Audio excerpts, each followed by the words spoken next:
तुम्ही बघत आहात जनमत Marathi.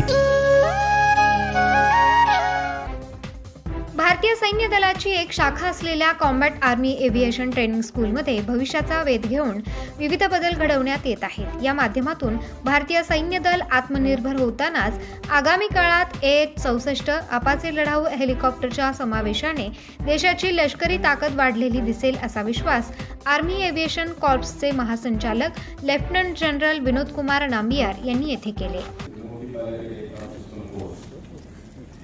Army Aviation Corps has today graduated into the arm of the future with state-of-the-art rotary platforms and RPAs.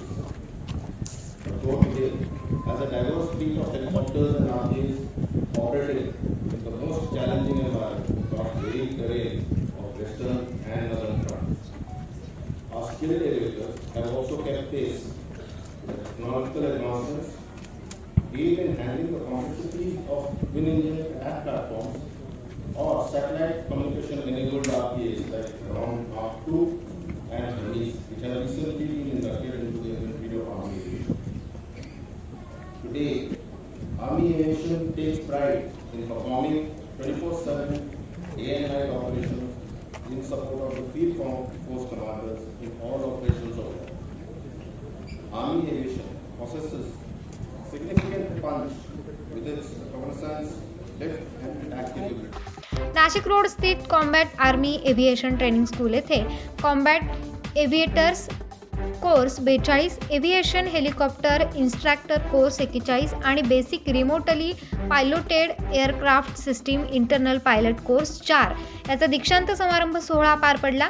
यावेळी स्कूलचे ऑफिशिएट कमांडंट ब्रिगेडियर सत्यवीर शौकीन, नाशिक विभागाचे महसूल आयुक्त डॉक्टर प्रवीण गेडाम, विशेष पोलीस महानिरीक्षक दत्तात्रय कराळे, जिल्हाधिकारी जलज शर्मा, नाशिक महानगर विकास प्राधिकरणाच्या आयुक्त मनीषा खत्री यांच्यासह मान्यवर उपस्थित होते। यावेळी लेफ्टनंट जनरल नांबियार यांच्या हस्ते उत्कृष्ट कामगिरी बजावणाऱ्या अधिकाऱ्यांना गौरवण्यात आले। तसेच ॲडव्हान्स्ड लाईट हेलिकॉप्टर ध्रुव रुद्र यांची विविध थरारक प्रात्यक्षिके दाखवण्यात आली। लेफ्टनंट जनरल नांबियार म्हणाले की आर्मी एव्हिएशनमुळे निश्चितपणे आपल्या लष्कराला ताकद मिळाली आहे। तांत्रिक पातळीवरही आपल्या वैमानिकांनी जागतिक पातळीवरील उच्चमता राखली आहे। येत्या काळात लढाऊ हेलिकॉप्टरशिवाय प्रेडेटर देखील समाविष्ट करण्यात येणार आहे। त्यामुळे आपली लढाऊ क्षमता अधिक वृद्धिंगत होणार आहे। आधुनिकीकरण करण्यासोबतच पायाभूत सुविधांना अधिक बळकटी देण्याचे आपले धोरण आहे। देशातील सर्व तळांसोबतच सीमेवरील तळांवरही पायाभूत सुविधांकडे विशेष लक्ष देण्यात येत आहे। यावेळी बोलताना ते म्हणाले की कॉम्बॅट एव्हिएशन ट्रेनिंग स्कूलचा कायापालट निश्चितच आनंददायी आहे।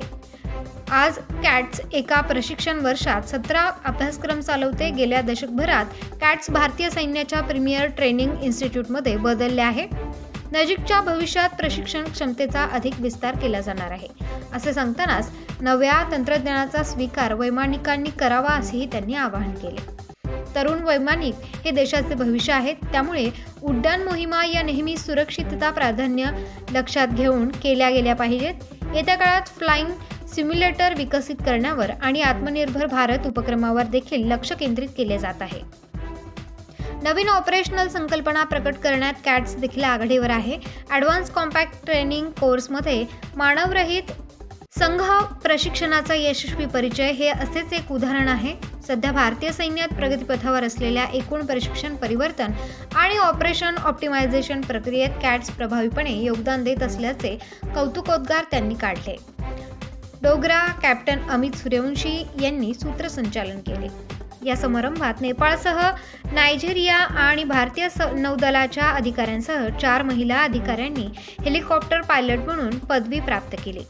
कॉम्बॅट एव्हिएटर्स कोर्समधील सर्वोत्कृष्ट विद्यार्थ्यांची ट्रॉफी कॅप्टन सक्षम गोस्वामी यांना प्रदान करण्यात आली।